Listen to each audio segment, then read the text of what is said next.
ரசூலுல்லாஹ் ஒரு துஆ சொல்லி தந்தார்கள். புகாரியில் இந்த ஹதீஸ் வருகிறது. யார் இதை ஓதிவிட்டு தஹஜ்ஜத்திலே அல்லாஹ்விடம் கரமேந்தினார்கள், அல்லாஹ்வுடைய வெறும் கையாக அனுப்பவே மாட்டாண்டார்.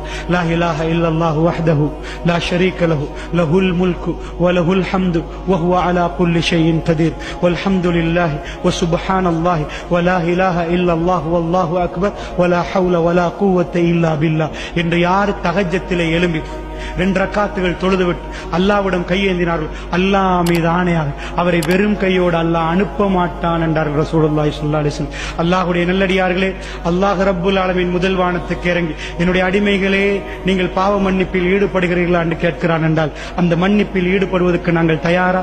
இன்னொரு ரிவாயத் வருது, லா இலாஹ இல்லா அன்த சுப்ஹானக இன்னி குன்து மினல் ஸாலிமீன் என்று சொல்லி யார் அல்லாஹ்விடம் நெருங்குகிறார்களோ அவர்களுக்கு அல்லாஹ் கொடுப்பான் என்கிறார். அதோடு ரசூலுல்லாஹ் மீது ஸலவாத்து சொல்லி நீங்கள் இந்த இரவுகளில் அல்லாஹ்விடம் நிறைய கேட்கலாம்.